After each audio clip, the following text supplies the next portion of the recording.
देशवासियांसाठी आनंदाची बातमी। देशभर एलपीजी गॅसचा कुठेही तुटवडा नाही। शनिवारी 52 लाख घरगुती सिलेंडरचं वितरण झाल्याची केंद्राची माहिती। कमर्शियल गॅसचे 70% पुरवठा सुरू। विदर्भात उष्णतेची भीषण लाट कायम। काल अकोल्यामध्ये नोंदलं गेलं 46.9 डिग्री सेल्सिअस तापमान। अमरावती यवतमाळमध्ये पारा 46 अंशांवर। नागपुरात यंदाच्या विक्रमी 45.4 अंश सेल्सिअस तापमानाची नोंद। छत्रपती शिवाजी महाराजांवरील वक्तव्यावर धीरेंद्र शास्त्रींकडून माफी।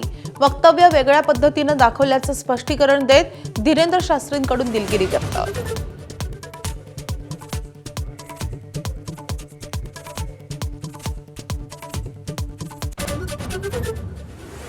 प्रलंबित मागण्यांसाठी कृषी खतं, बियाणं, कीटकनाशके विक्रेत्यांचा आजपासून बेमुदत संप। राज्यातील 85,000हून अधिक कृषी निविष्ठा विक्री केंद्र बंद राहणार। पद्म पुरस्कारांसाठी शिफारस करणाऱ्या समितीकडून चक्क सांस्कृतिक मंत्री आशिष शेलारांनाच वगळलं।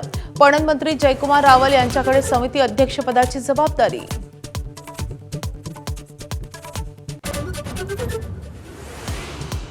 रिक्षा टॅक्सी चालकांसाठी मराठी भाषा अनिवार्य करण्याबाबत आज मंत्रालयात बैठक। तर ऑटो टॅक्सी संघटनांचा निर्णयाला विरोध। दुपारी जाहीर सभा।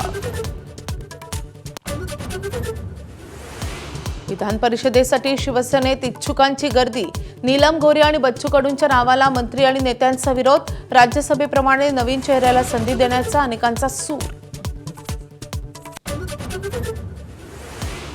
ट्रम्प यांची इराणला पुन्हा धमकी। युरेनियमच्या मुद्द्याचा समावेश केल्याशिवाय कोणताही करार नाही। ट्रम्प यांची स्पष्टोक्ती। तर अणुऊर्जा मुद्द्यावर अमेरिकेशी चर्चा होणार नाही, इराणचं प्रत्युत्तर। राज्यात भटक्या कुत्र्यांच्या चाव्यामुळे जानेवारी ते मार्च या 3 महिन्यात 19 जणांचा मृत्यू। 3 महिन्यात 5 लाख लोकांना कुत्र्यांनी चावा घेतल्याच्या घटनांची नोंद। रिंकू सिंगच्या थरारक खेळामुळे कोलकात्याचा सुपर ओव्हरमध्ये विजय।